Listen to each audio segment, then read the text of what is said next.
Arestado ang isang 40 anyos na lalaki matapos maaktuhan sa isinagawang buy-bust operation ng mga operatiba ng pulisya sa Purok Tuburan, Barangay Santa Cruz, Coronadal City, South Cotabato nitong gabi ng Mayo, 13 taong kasalukuyan.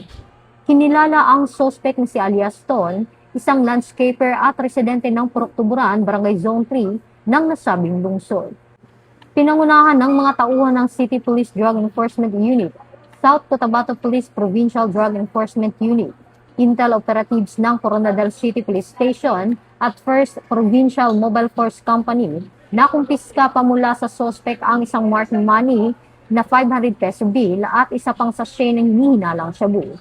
Tinatayang may kabuuang timbang na humigit kumulang 5 gramo ang nakumpiskang iligal na droga na may standard drug price na 34,000 pesos.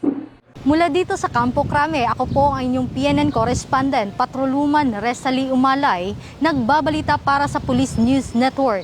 Alagad ng batas, tagataguyod ng balitang pulis.